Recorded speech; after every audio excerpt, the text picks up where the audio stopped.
अस्सलामुअलैकुम, कैसे हैं आप सब। आज हम बहुत ही मज़ेदार कीमा भरे करेले बनाएंगे, तो चलें जी स्टार्ट करते हैं। बिस्मिल्लाहिर्रहमानिर्रहीम। छोटे साइज़ के 5 करेले मैं यूज़ कर रही हूँ और इनका हल्के हाथ से हल्का सा छिलका उतार देना है। स्टफ्ड करेले के लिए छोटे साइज़ का करेला ही अच्छा लगता है, इसको मैनेज करना भी आसान होता है और देखने में भी बहुत खूबसूरत लगता है। छिलका उतारने के बाद मैं करेले पे एक कट लगाऊंगी और इसके अंदर से सारे बीज निकाल दूंगी ताकि इसके अंदर मैं कीमा भर सकूं।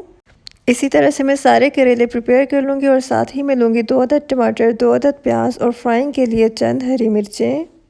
करेले की स्टफिंग के लिए जो कीमा हम तैयार करेंगे उसमें हमारा एक प्याज जाएगा और दूसरा प्याज और टमाटर हमारे कीमे की ग्रेवी के लिए यूज़ होगा।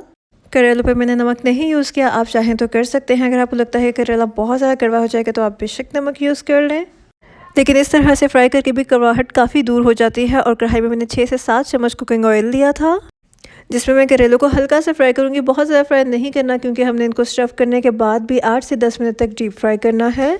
कढ़ाई में से सारा ऑयल आपने निकाल देना है और फिर से सिर्फ 1.5 चम्मच ऑयल आपने यूज़ करना है, जिसके अंदर हम अपनी सभी हरी मिर्चों को फ्राई करेंगे। मिर्चों को मैंने एक कट लगा दिया था और ये मैं काफ़ी ज़्यादा यूज़ कर रही हूँ क्योंकि फ्राई होकर ये बिल्कुल भी कड़वी नहीं रहेंगी, बहुत ही अच्छा टेस्ट देंगी। और इसी ऑयल में मैं ऐड करूँगी 1 अदद चॉप किया हुआ प्याज और 1 पाव से थोड़ा सा ज़्यादा बीफ का कीमा।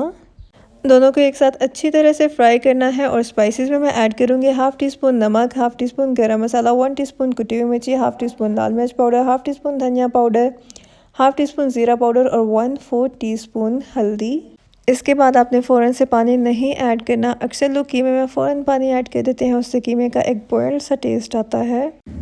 कीमे की 7 से 8 मिनट तक अच्छी तरह से बुनाई करने के बाद हम इसमें 2 ग्लास पानी ऐड करेंगे और कीमे को ढक कर रख देंगे ताकि ये अंदर तक बहुत अच्छी तरीके से पक जाए। मीडियम आंच पर कीमे को 10 मिनट तक ढक देते हैं और इसके बाद देखते हैं कि हमारा कीमा किस हद तक तैयार है। कीमा पक चुका है, लेकिन इसको थोड़ा सा और ड्राई करूँगी और इसके बाद इसको एक प्लेट में निकाल कर हल्का सा ठंडा करना है। बहुत ज़्यादा ठंडा नहीं करना, बट गर्म भी नहीं यूज़ करना। 50% कीमा हमारा करेलों की स्टफिंग के लिए यूज़ होगा और बाकी का 50% हम उसकी ग्रेवी के लिए रख देंगे। इस तरह से एक करेले में तकरीबन 3 टेबलस्पून कीमा यूज़ होगा, जिसके बाद आपने थ्रेड को डबल करके बहुत अच्छे तरीके से लपेट देना है। और जब सारे करेले स्टफ़ हो जाएं तो आपने इनको डीप फ्राई करना है तकरीबन 8 से 10 मिनट तक। डीप फ्राइंग की वीडियो स्किप हो गई, लेकिन आपने करेलों को स्टफ़ करने के बाद डीप फ्राई ज़रूर करना है, अदरवाइज़ करेला कड़वा तो होगा ही लेकिन ये कच्चा भी रह जाएगा।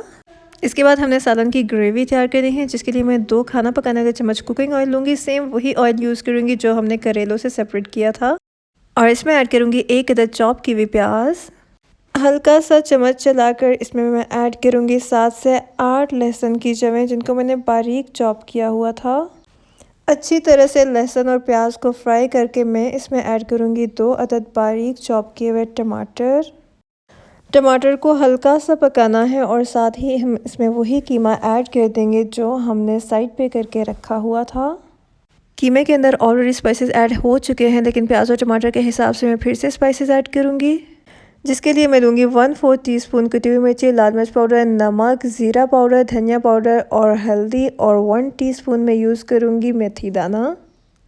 5 मिनट तक बहुत अच्छी तरह से भुनाई करने के बाद मैं इसमें ऐड कर दूँगी 1 गिलास पानी और ग्रेवी को हम ढक देंगे तकरीबन 10 मिनट के लिए मीडियम आंच पर।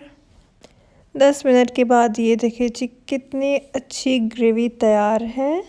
और क्योंकि करेले स्टफ़ किए हुए काफ़ी देर हो गई है तो वो ठंडे हो गए हैं, इसलिए करेलों को हमने ग्रेवी में ऐड करना है और ये बहुत अच्छे गर्म भी हो जाएंगे और इनमें ग्रेवी का टेस्ट भी आ जाएगा। और जो हरी मिर्चें हमने फ्राई करके रखी थी वो भी हम ग्रेवी में ऐड कर देंगे। ये बहुत ही मज़ेदार स्टफ्ड करेले तैयार हैं। इनको मैं 5 मिनट का दम दूंगी, जिसके बाद मैं ऐड करूंगी बारीक कटा हुआ हरा धनिया। और रेसिपी ज़रूर ट्राई कीजिएगा और चैनल को भी सब्सक्राइब कर दीजिएगा। बेल आइकन को प्रेस करना मत भूलिएगा। अल्लाह पाक आप सबको सेहत वाली, अच्छी ईमान वाली लंबी ज़िंदगी अता फरमाए। Thanks for watching.